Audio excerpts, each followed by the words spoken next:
I'm gonna start with a block animal today, so kind of like this one here. I'm gonna show you guys how that started out, and I'm gonna work on a rhino. Love of art. It's what everyone shares in this ceramics class at Tarrant County College. And that might just be the only thing. And another thing you're going to do with the giraffe necks is look how narrow they are. A generation or more separates students who remember when gas was 20 cents a gallon from the youngest person in the room, instructor Ariel Bowman. So skeletons help a lot. I've been married longer than you are old. I got a lot of that. And most of them were retired people who had maybe been like a stockbroker for 30 years and then they wanted to take a ceramics class because they were retired. Someone once said that great art picks up where nature ends.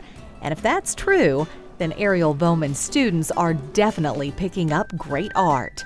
They look at Mother Nature's creations with a whole new perspective. For every galloping horse, there's a misshapen fish.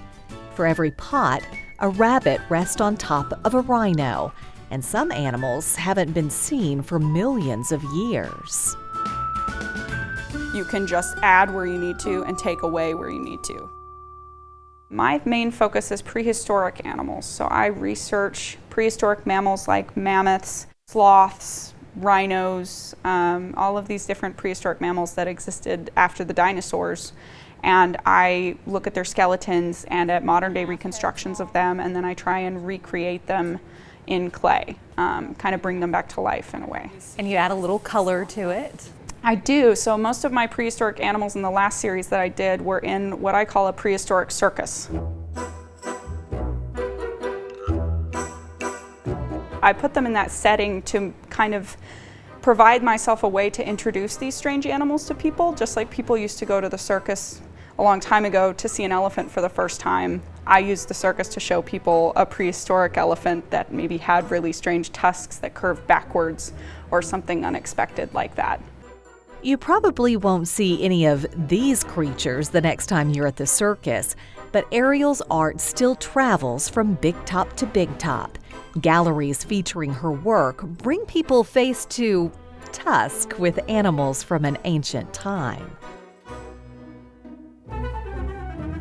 They, for me anyway, they symbolize a world that we did not really exist in. I just love the idea of nature running all over the place and animals being bigger than the buildings, and that sort of untamed, uncontrolled natural world is really appealing to me. So you want your knees on either side there. All right. Well, if untamed and uncontrolled is what Ariel's after, that's exactly what she got while teaching me the basics of ceramics. So put my thumbs in the middle? Very good. Ooh. That's okay. You don't Okay. have to yank it up fast. And pinch your fingers together. And woo! That was not good. So you see how it's kind of it's lopsided, yeah. Yeah, a little lopsided. Oh, there you go. It's off center, but that's okay. Just go with it. Better. Much better. Yeah. I got this. Yeah, totally. What are you doing? I'm making something. All day, every day, Ariel turns out extravagant primordial pieces from the studio she shares with her biggest fan, her mother. Ears are unusually small. Together, they bounce ideas off of one another and lend each other a hand. It's the perfect situation for Ariel, who once wondered if she would ever make it in the world of art. When you were in school, you were working on prehistoric animals, but they kind of had a dark side. They did. So that series was called Prehistoric, and it's Latin for struggle. That series was about the struggle between man and nature and the way that we are constantly trying to control it in some way. So my prehistoric animals, even though they were muzzled or tied down, were clearly too big to be controlled or too strong and were going to break free at some point. So there was this tension in those pieces that I really liked. To be fair, when I made that series that was about struggle, I was struggling a lot. I was in undergraduate school getting a degree in art that I had no idea what I was going to do with. And that last series was kind of a symbol of that struggle that I had gone through and the way that I felt.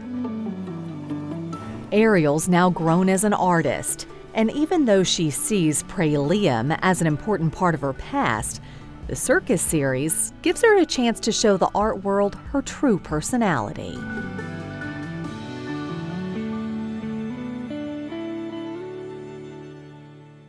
Although that's the way I felt then, it wasn't really true to my personality. Now, a dodo on a unicycle whose feet don't touch the pedals is a little more how I really am.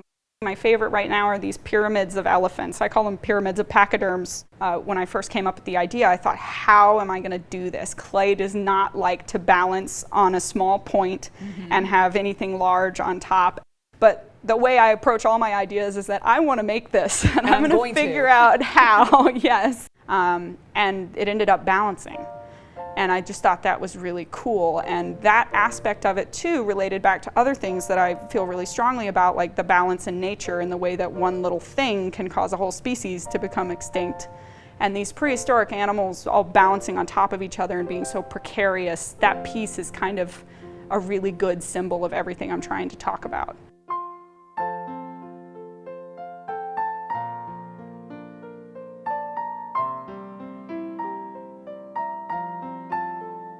They say that she who works with her hands is a laborer.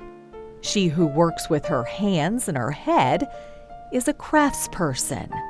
And she who works with her hands, her head, and her heart is an artist. Ariel Bowman combines her talent and passion to create not just stunning works of art, but art with a message, one that speaks to the kid in all of us. I feel like with the Circus series, the message was more that there's a joy to be found in animals, and that in discovering these prehistoric animals, you might be able to feel like a kid again. And that's how I always felt at the circus, was like a kid. And I even went recently to Fort Worth to see the circus just a couple of years ago, and I felt like a kid again. It was very cool. It was very cool. So I like passing on that message to people, that animals are our connection to nature and a connection to maybe our childhoods too.